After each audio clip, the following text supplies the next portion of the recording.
Hello guys, स्वागत है आप सभी का अमेजिंग हिंद चैनल पर। और आज मैं आपके लिए लेके आई हूँ देवनागरी लिपि का विकास।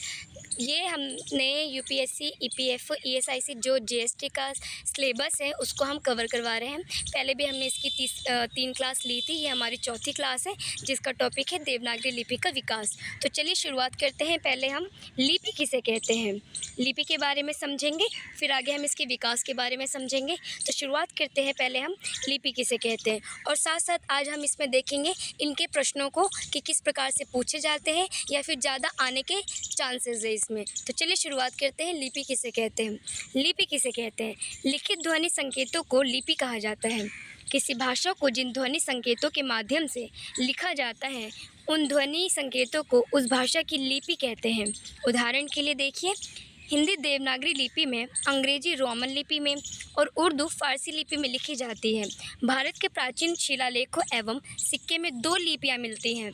पहला तो है ब्राह्मी लिपि, दूसरा है खरोष्ठी लिपि। देवनागरी लिपि का विकास ब्राह्मी लिपि से हुआ, जो पहले गुप्त लिपि, फिर कुटिल लिपि और अंततः 10वीं शताब्दी में देवनागरी लिपि के रूप में विकसित हुई। अब हम इसके विकास के बारे में देखेंगे कि देवनागरी लिपि का विकास किस किस तरह से हुआ है।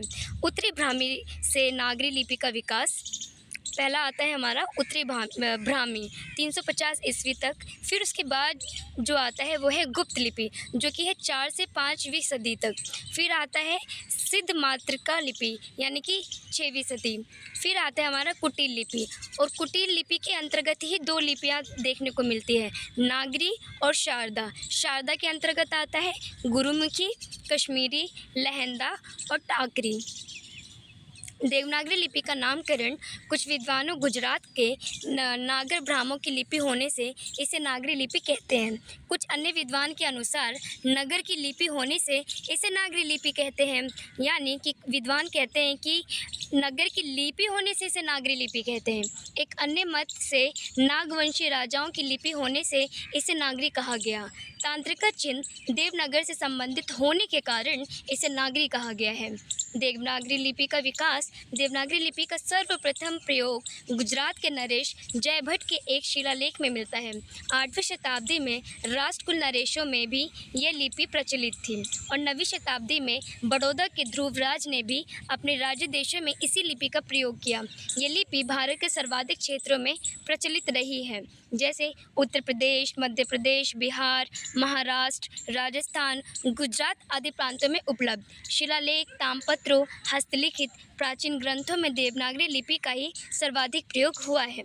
आजकल देवनागरी की जो वर्णमाला प्रचलित है वे 11वीं शती में स्थिर हो गई है और 15वीं शती तक उसमें सौंदर्यप्रक स्वरूप का भी समावेश हो गया था।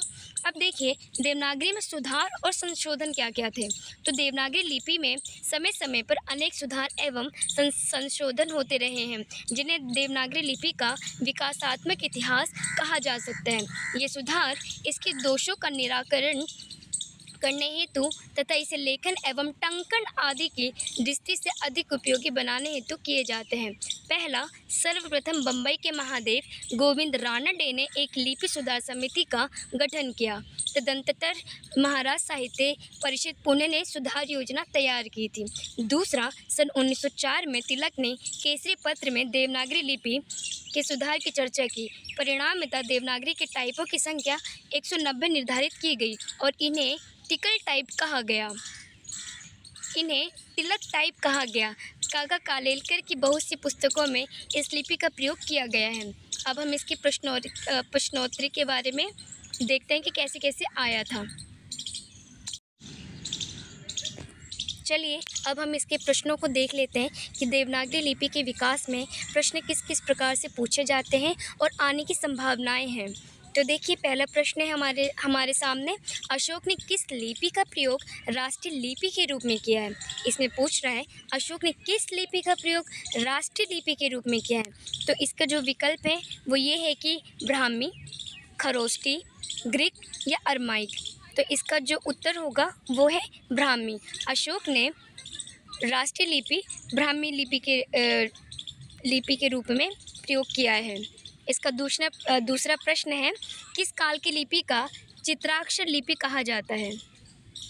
विकल्प देखिए, सिंधु काल, मौर्य काल, वैदिक काल या गुप्त काल। किस काल की लिपि का चित्राक्षर लिपि कहा जाता है? इसका सही आंसर है उत्तर नंबर ए, सिंधु काल।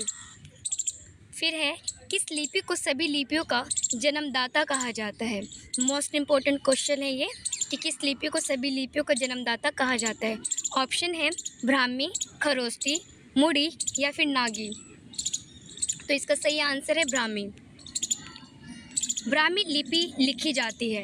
प्रश्न है, ब्राह्मी लिपि किस में लिखी जाती है? ऑप्शन देखिए, बाएं से दाएं की ओर या बाएं से बाएं की ओर, शैक्षिक या दोनों, या इनमें से कोई नहीं। तो इसका सही आंसर है ऑप्शन नंबर ए, बाएं से दाएं की ओर।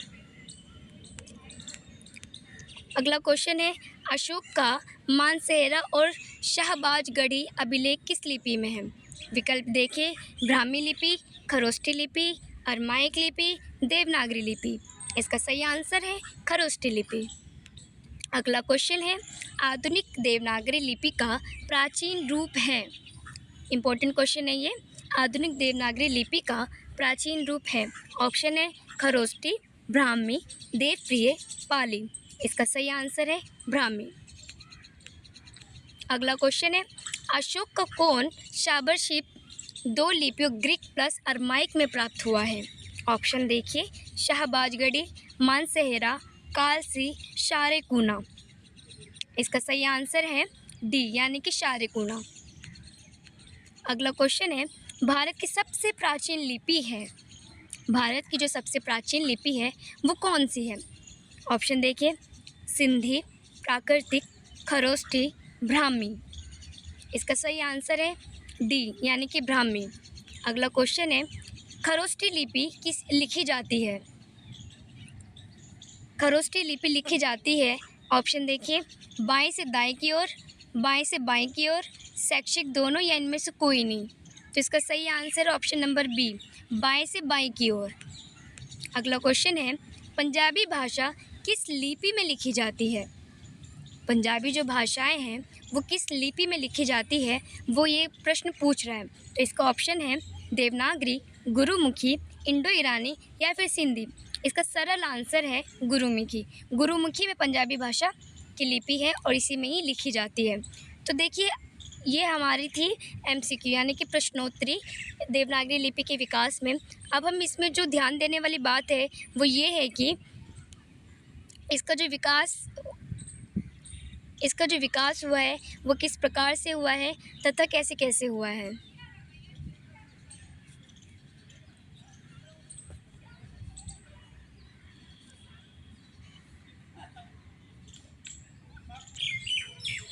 अभी हमने देखा कि इसके प्रश्न किस प्रकार से पूछे जा रहे हैं और कैसे कैसे आने की संभावना है। अब इसमें जो ध्यान देने वाली बात है वो ये है कि देवनागरी लिपि का जो विकास है, पहले तो आप ये इसमें ज़्यादातर ध्यान ये दीजिएगा कि इसके विकास का जो एक चार्ट बनाया है मैंने और जो आपको समझाया है वो कैसे कैसे पूछ रहा है कि पहले कौन सी हुई, फिर बाद में कौन सी लिपि आई, फिर उसके बाद में कौन सी आई, फिर उसके अंतर्गत क्या क्या पूछा गया है, ये आपको ध्यान रखना है।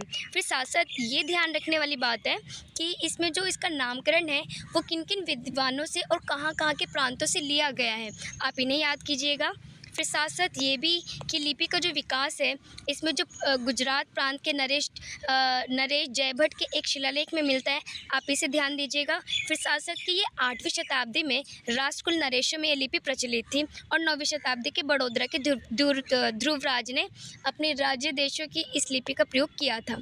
फिर ये कि ये लिपि भारत के सर्वाधिक क्षेत्र में प्रचलित रही है। तो कौन कौन से भारत के ऐसे राज्य हैं जहाँ पे ये लिपि प्रसिद्ध रही है, जैसे कि मैंने आपको बताया था पहले, उत्तर प्रदेश में रही है, मध्य प्रदेश, बिहार, महाराष्ट्र, राजस्थान, गुजरात आदि के प्रांतों में। तो ये जो जितने भी राज्य हैं आपको ये अच्छे से याद करने हैं, इनमें से कोई भी छूटना नहीं चाहिए। ये मोस्ट इम्पोर्टेंट क्वेश्चन है।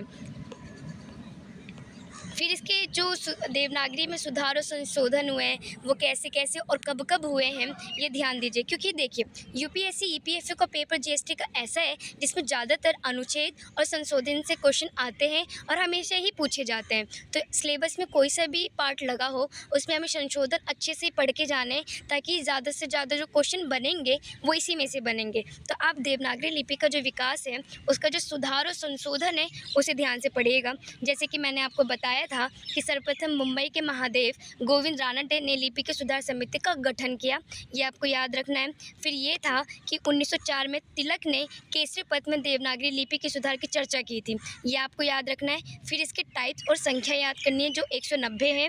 और फिर इसके बाद में आ जाएगा कि काका कालेलकर की बहुत सी पुस्तकों में इस लिपि का प्रयोग किया गया है, ये भी हमारे 1 नंबर के क्वेश्चन में पूछ सकते हैं। उम्मीद है आपको ये देवनागरी लिपि का विकास समझ आया होगा और इसके प्रश्नों को आप अच्छे से समझ पाए होंगे और ये आपके एग्ज़ाम के लिए बहुत ही सहायक है। अच्छे से देखिए, समझिए और संशोधनों को याद कीजिए। इसी में से प्रश्न पूछे जाते हैं।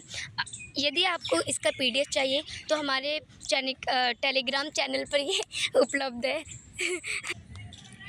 यदि आपको इस टॉपिक का पीडीएफ चाहिए तो हमारे टेलीग्राम चैनल पर उपलब्ध है, साथ साथ ये व्हाट्सएप पे भी उपलब्ध है।